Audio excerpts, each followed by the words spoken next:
Sa video natin ngayon ay pag-uusapan natin ang mga nagawa ng 6 espada na si Grimmjow sa Thousand Year Blood War. At dahil dito ay hindi natin maiiwasan ang magbanggit ng mga spoilers.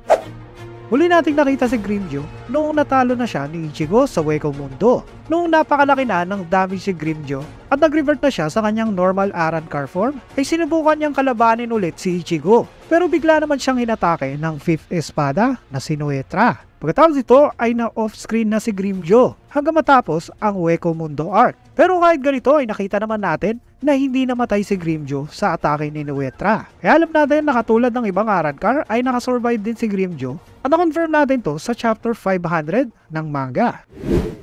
Noong papunta na si Ichigo sa Soul Society ay kinulong siya sa Reishi Cage nang na-revive na si Killge. At nawala na din ang communication ni Ichigo kila Urahara. At noong atake na ni Killge sila Urahara ay biglang may humati sa katawan ni Killge na mysterious character. At ito ang sumagip sa buhay nila Urahara, Sado, Orohime at Nen. Pero pagkatapos ito, ang mysterious character ay bigla na lang tinutukan ng espada si Urahara. Pagtakbo ng story ay nalaman natin na si Grimmjow pala ang umatake kay Killge. Nalaman din natin na nakipag-deal si Urahara kay Grimmjow na naging dahilan para sa kanilang temporary alliance. Sa chapter 518 ay nakontak na ni Urahara si Ichigo at ang Gotei 13 at nagpumilit si Grimmjow na makita si Ichigo. Pero sinabihan ni Urahara si Sado at Orihime na wag payagan at tarangan nila si Grimmjow. Pagkatapos ay lilipas pa ang mahigit na 100 chapter bago officially magpapakita si Grimmjow sa series. Noong na-invade na ni Yhwach ang palasyo ng Soul King at nahulog sila Ichigo sa city ni Tanjiro, ay gumawa ng paraan si Hiroichi na makapag-travel si Grimmjow sa city ni Tanjiro sa pamamagitan ng pagdaan nito sa Garganta. Mula dito ay binati ni Grimmjow si Ichigo at sinabi na mukhang gumaling na ang sugat na binigay niya kay Ichigo noon. Sunod ay binunutan ni Grimmjow ang blade niya at sinabi na matagal na niyang hinihintay ang pagkakataong makaganti siya kay Ichigo. Pero bago pa makalusob si Grimmjow ay biglang dumating si Nel na mayroong adult form.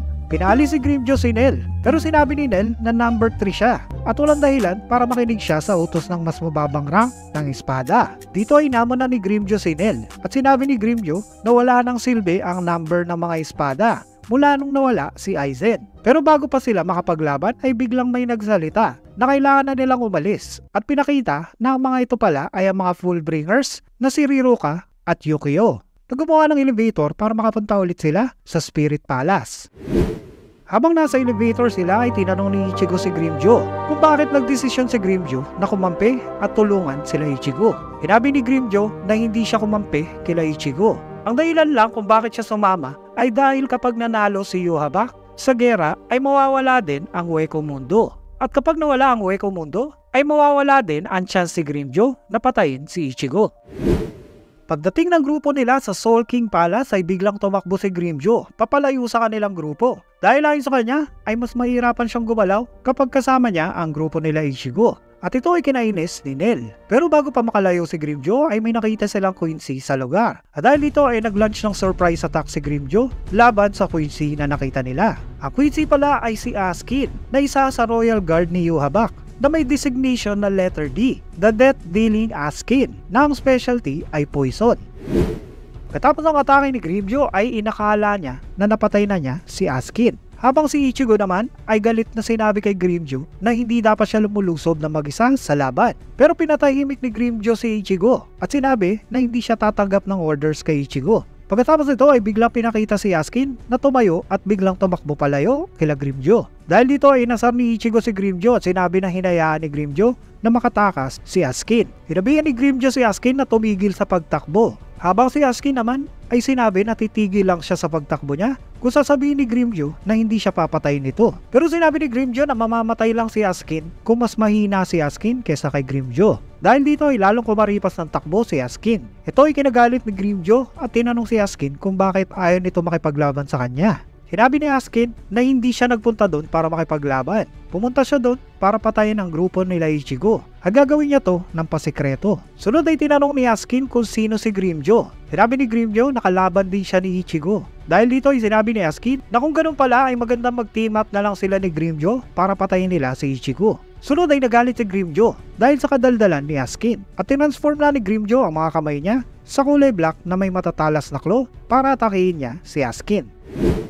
Sa sunod na appearance sila sa manga ay nalaman natin na natakasan na naman sila ni Yaskin at hinahanap na naman ng grupo ni Ichigo si Yaskin. Habang si Yaskin ay pinakitang nasa taas ng building na tinitingnan ang grupo nila Ichigo habang nagkakape. Pero biglang sumulpot sa likuran niya si Grimmjow, kaya tumakbo na naman si Yaskin. Hinabol na naman ni Grimmjow si Yaskin at sinabi na hindi niya na to papayagang makatakas ulit. Habang tumatakbo si Yaskin ay sinabi niya na hayaan na lang siyang makatakas si Grimmjow. At sumunod ay may hinagis siya kay Grimmjow na tinawag niyang gift. Sinabi ni Grimmjow na hindi siya tatamaan ng mabagal na atake ni Yaskin at hinawi niya lang to ng kamay niya. Pero pagkatapos ay biglang natumba na sa Grimmjow at hindi na siya pakagalaw. Sinabi ni Yaskin ang gift na binigay niya kay Grimmjow ay isang poison ball. At sinabi ni Yaskin na ito ay fatal poison. Si Grimmjow ay nakahiga lang na tinitingnan si Yaskin habang nawawala na siya ng malay.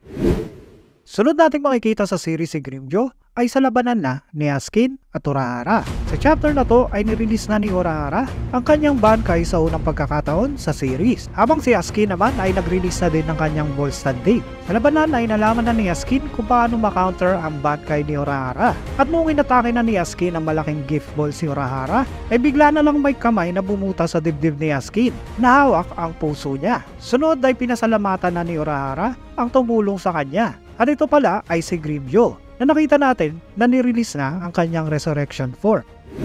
Si Yaskin ay duguan ng natumba at hindi siya makapaniwala na buhay si Grimmjow pagkatapos ma-infect nito ng poison ball niya. Si Grimmjow naman ay nagulat din na nakakapagsalita pa din si Yaskin kahit na natanggal niya na at nadurog ang puso nito. Sunod ay nireveal ni Urahara na ginamot niya pala si Grimmjow bago pa siya pumunta kung nasaan si Yaskin. Sunod ay natake ulit ni Grimmjow ang nakahiga na si Yaskin. Pagkatapos ay nireveal ni Grimmjow ang parte ng deal nila ni Urahara. Nasasama si Grimmjow kay Urahara at papatay niya ang mga kalaban nila. Sinabi ni Grimmjow na ngayon ay tapos na ang deal nila ni Urahara. Pero sumunod ay nagka-damage na naman si Grimmjow. Sinabi ni Yaskin na ang Gift Ball Deluxe niya ay lalo palang lumalakas kapag malapit na siyang mamatay. Sunod ay pinakita na si Grimmjow na sinusubukang labanan ng Gift Ball ni Yaskin. Sinabi ni Grimmjow na hindi siya papayag na mamamatay siya sa Gift Ball ni Yaskin. Habang si Urahara naman ay bumagsak na din sa lupa. At nag-apologize kila Ichigo dahil ipapaubaya na niya ang labanan kila Ichigo. Ito na ang huling appearance si Grimmjow sa 1000-Year Blood War sa manga. Sa ngayon ay hindi pa natin alam kung madadagdagan pa to sa anime.